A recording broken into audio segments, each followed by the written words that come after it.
here at Power and Grace Fitness in Lawrenceville, Georgia with Jourdan Delacruz, now two-time Olympian. How are you feeling ahead of Paris? So I'm actually feeling a lot more at peace and just enjoying the process compared to when I was getting ready for Tokyo. Obviously going in for your first time, you don't know what to expect, especially with an element like COVID. So I feel like that made the process a little bit more, I was more anxious, maybe a little bit more stressed. Not that I don't feel those things, but I think now I expect to feel like that at some point, so then I can just focus on all the good stuff. So we've done a lot of Olympic fun stuff like media camps, and we'll go to nationals and do like a meet and greet. So we've been doing a lot of fun stuff in prep for Paris. It was fun to see the five of you. Once Team USA weightlifting was named and it's official, the five of you got to be together, and really now to gel as a team. You compete as individuals but get to go as a team too. Is fun to see. Yeah, we've actually bonded a lot recently. It's been really nice getting to train with the Olympic team before we actually get to Paris, because up until this point we've been competitors. We've been all trying to get those 3 spots, right? So it's nice to just be like open and honest and bond with one another and get ready for Paris. What are you most excited for this Olympic experience? I'm excited about a lot of things. In a lot of ways, this feels like my first Olympics because of all the COVID restrictions. Last time I competed on day 1, meaning we didn't do any opening ceremonies and we didn't do any closing ceremonies. I left the next day, so I didn't get to watch any sports or my teammates in my own sport. So this time around, I'm just so super excited to have the full Olympic experience. And also, all my family and friends are coming, so I'm really, really excited for that. How much does that play into where you are kind of emotionally and maybe in a headspace, having that support system there? I mean, I know we all felt the difference when the stands were empty, but from your perspective, how big of a difference do you expect it to make this time around, because you're going to have your loved ones right there with you? Yeah, I have no idea what to expect. It may honestly throw me for a loop when I walk out on stage and there's actually people there. But so far, having everyone plan their trips, and like we're all gonna go on like a little European vacation right after. So that part has been super fun and has made the whole entire like Olympic process almost like we're planning a vacation too, right? Like we're gonna go and get the job done, but then we're also gonna have fun after. Yeah, that's so much fun. Let's talk about this place a little bit. Okay. This is such a great new space. This is a new space since where you were training right before Tokyo. What do you love most about your time here at Power and Grace and your time with Coach Spencer Arnold? So my favorite thing is the community aspect. They make weightlifting so much more fun. Every day you do the same 3 lifts and some type of variation of that. I come in twice a day, 3 times a week. So I'm doing a lot of things in a redundant manner, right? Like we're just doing the same thing every day. So that can be really challenging when you're doing it by yourself. But when you have a teammate here, it makes it fun. It makes it more enjoyable to come to training. And I feel like I'm more present in the moment too. Whenever I'm by myself, just trying to get the workout done, I'm sort of like rushing just to get home. But when I'm here, I'm actually present, talking with people, very aware of what I'm doing. And so the community aspect of Power and Grace and training with Spencer is what has made this, I think it's what's allowed me to be in the sport for this long, honestly. Yeah, he was talking about really just how in so many ways it's family, because you go through everything together. That means the hardest days and then the best days too. Yeah, we have so many athletes of different levels. Not everyone is training for the Olympics. Not everyone's going through the qualification process. So it's nice to have different perspectives too. Like some people just come here because they love to move their bodies. They love to get stronger, and that's so humbling coming from someone like me who's just been in kind of a tunnel vision for the last 18 months. Just to have some perspective, like, hey, this is why I actually love this sport. I love being strong. I love moving my body in a way that makes me feel good. So yeah, it's good to have a variation of athletes here. I love how you use your platform too to really talk about, either stereotypes or misconceptions about the sport, but even more so women in the sport. Talk a little bit about that and why that's important to you, what message you wanted to project with that. Yeah, so I have a competitive cheerleading background, so to make the switch into weightlifting was a cultural shock. It was a shock just to me, like as my body changed. It was a shock in terms of like the environment, who I was surrounded by.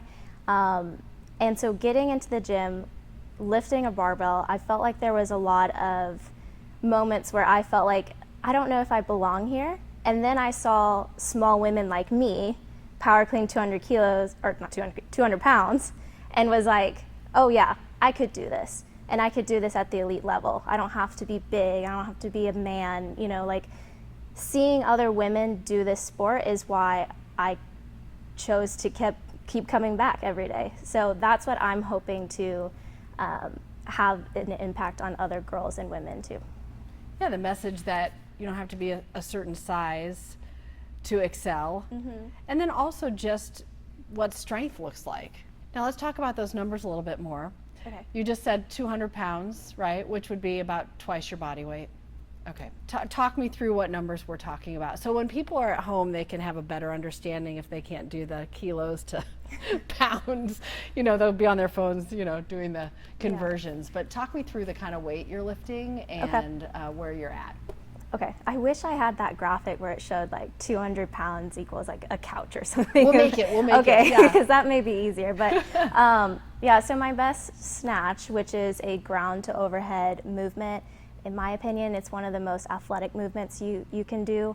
You have to be strong, fast, flexible, lots of body awareness. There's a lot of technique behind it. With that lift, I've done just over 200 pounds. And then for the clean and jerk, which is also a ground to overhead, I've done 242 pounds. 242, and you're still what, about 107 pounds? In competition, I'm 107 pounds, maybe walking weight's like 112. All right, so 140-ish pounds over your body weight. And that's all because of physics, right? I mean, everyone sees the weight part of this sport, but there's so much science behind it too. There is a lot of science behind it. There's a lot of technique behind it. Actually, a cool story. We have a new CEO for USA Weightlifting, and he didn't have a weightlifting background, but since being CEO, he decided to start doing it. And his first remark was, I didn't realize how technical this sport was, which I think that aspect is what really drew me into weightlifting. I hate squatting, deadlifting. Like I don't feel like I excel in like that raw strength aspect of weightlifting, but the technical side I love. I love figuring out like a puzzle basically while moving a barbell really fast. So yeah, it's super technical sport, and that's definitely one of my favorite parts about it. That's awesome. Talk to me about what you feel like going through the experience in Tokyo did to actually put you in position for this second go around in Paris. Yeah, so my experience in Tokyo was hard, and it did take some time to mentally and physically decide that I wanted to commit to this process again, because it's really, really hard. But I don't know if I would have made it this far without my experience in Tokyo. It was definitely a driving force. It was definitely that feeling of unfinished business that really drove me to push throughout this qualification procedure, but also gave me a different outlook and perspective on what I want to get out of the whole Olympic experience. I think going into Tokyo, we were so fixated on medals. Everyone in the Olympic movement is all about go for gold, and obviously as athletes we want to do that. We're at this level because we're competitive, but I think we lose sight of the whole bigger picture, right? Like we've peaked and we've competed at our best levels just to get to this spot. So to get here, I just want to soak up every part of it. So I'm focused on doing my best in competition, and of course I would want a medal, but that's not at all what I'm just focusing on, right? Like that's not my entire mission, I guess. I think the experience is as much of a win, and medals are icing on the cake. Or Yeah. It's funny, I was just having this conversation with someone the other day saying it's sort of this thing that rolls off people's tongues going for the gold, but it's really having to slow down and say, listen, just making Team USA is an incredibly difficult feat in any sport, and being an Olympian and being on that stage is an achievement. And you know, there's different parts of what is considered a win, and we get kind of like way too tunnel vision on what one thing might mean. For sure. I would say it was harder to make the Olympics because of how talented the women are in USA weightlifting right now than it will be to actually go out there and compete, right? Like, it's just, we have to honor the process that got us there. Like, we've achieved everything. Let's not only focus on where we place at the Olympics, because just getting here was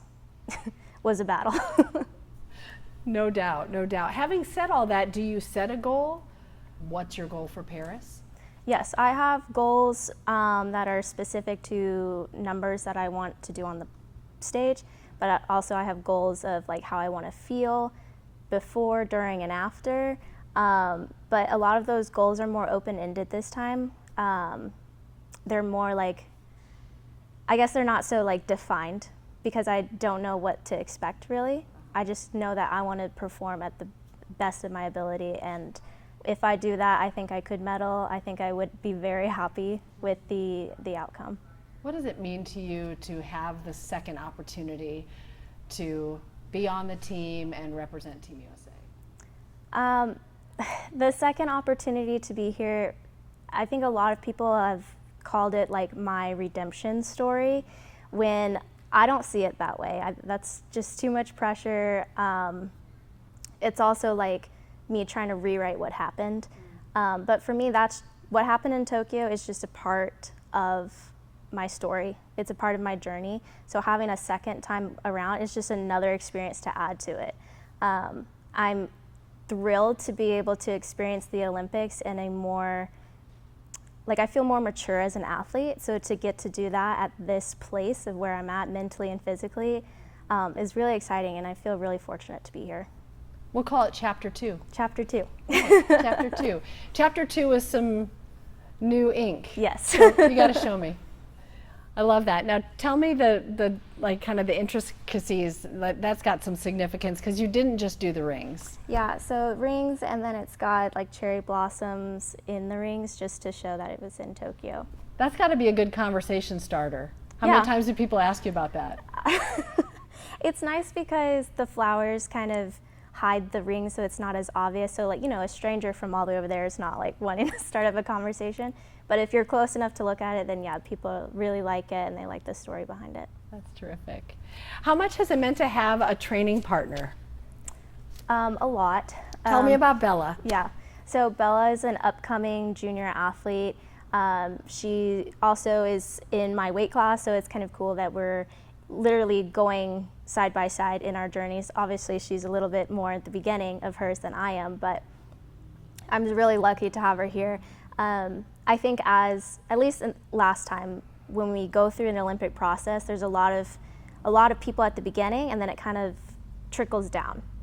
And so I'm glad that I'm not alone in training for the Paris Olympics. All my other Olympic teammates are spread out through the East Coast, so to have someone here on a Wednesday morning to get through squats, it means a lot, and I think it's also really good for her development as an athlete too.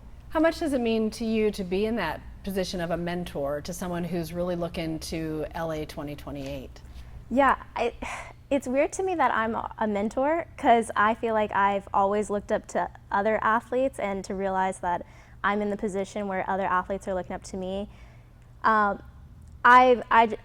never officially asked for this role, but it feels good to be in it. It feels like that's something that I'm meant to do and would like to do once I do leave competitive sports. I would love to still be like a mentor to developing athletes. Yeah, I love that. And every time I go through some of the stories we've done before, my all-time favorite picture that you shared with me ahead of Tokyo was you as what, a 3-year-old lifting the bar. Yeah. For people who don't know that part of your story, take us back to the very, very beginning. Yeah, so my parents, they actually owned that gym that I was lifting in, or kneeling by a barbell. They owned that, so I was always in a gym environment. I was always surrounded by weights at that age. They eventually sold that gym, but strength training was always a big part of their life, so I always saw it at home. They had a little home garage set up, but it was never something that interested me until after competitive cheerleading.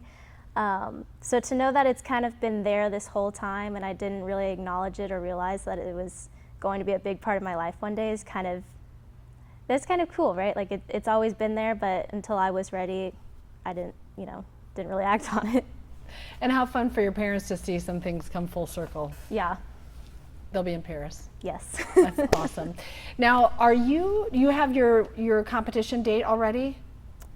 Yeah, August 7th. Which is so nice because then unlike day one, Yep. You've got some time to be there. Will you be part of opening ceremony? Yes. Okay, tell me about that and what you're most excited about, because it's going to be so unique. Yeah.